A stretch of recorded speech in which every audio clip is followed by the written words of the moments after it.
Hello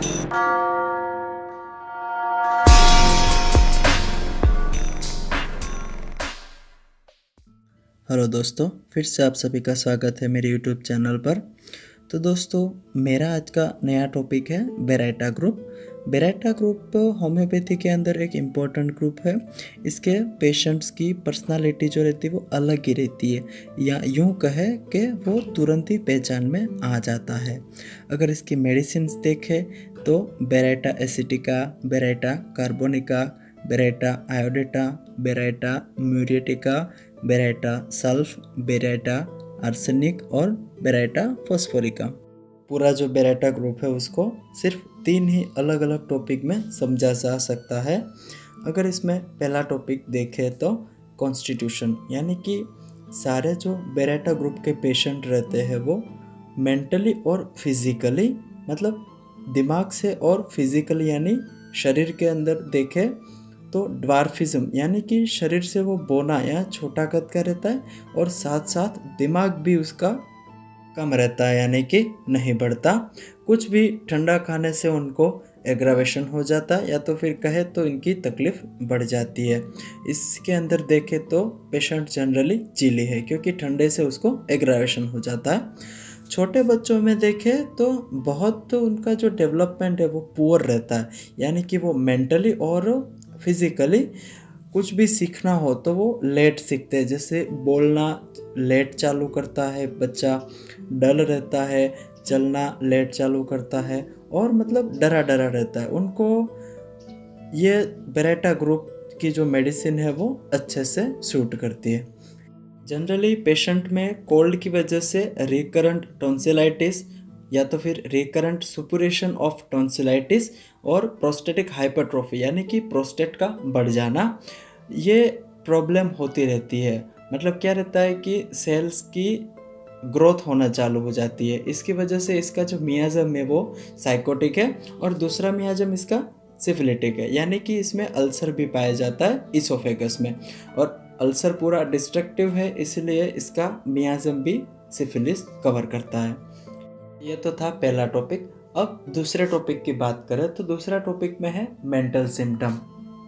mental symptoms में देखें अगर तो शाइनेस, यानी कि उसको शर्म बहुत आती है, लज्जा आती है, या तो फिर संकोची टाइप का नेचर रहता है। और दूसरा है हाइडिंग, यानी कि उसको लगता है अगर वो कुछ करेगा तो लोग हंसेंगे, इसी वजह से वो खुद को छुपाता है, लोगों को भी पसंद नहीं करता और उनको उनकी कंपनी भी पसंद नहीं आती और कंपनी को अवॉइड करता है।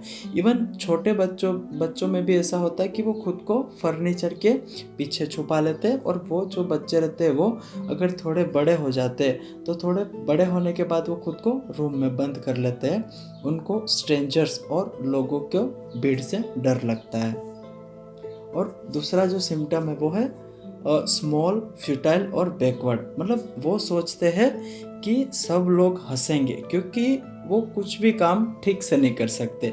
इसी वजह से खुद को बहुत ही तुच्छ और यूजलेस या तो बैकवर्ड मानते हैं। और है एक symptom very sensitive to criticism, यानी कि वो निंदा से बहुत सेंसिटिव रहते हैं।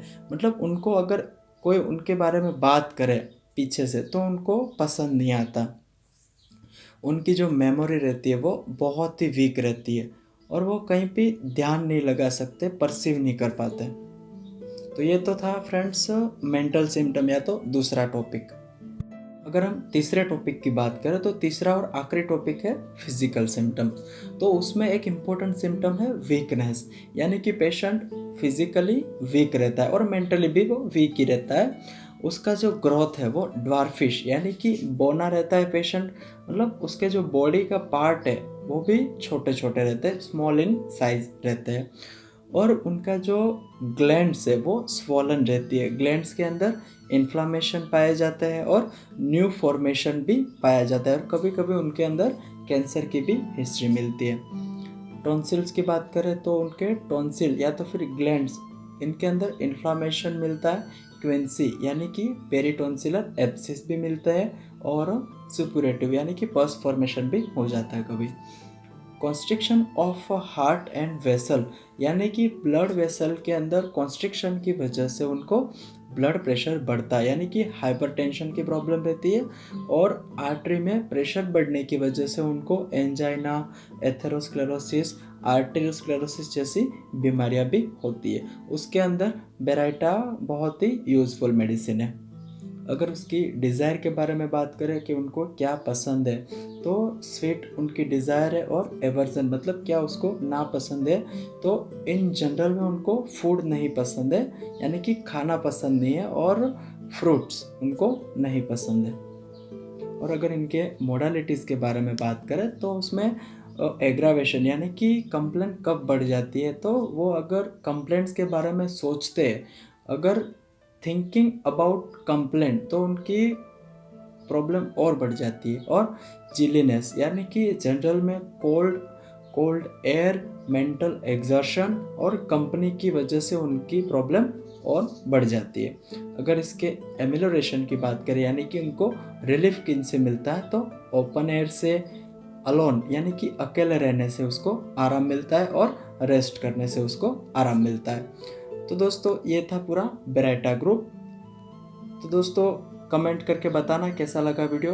Okay, thank you so much guys for watching the video and please subscribe my channel homeo Darshan. Thank you.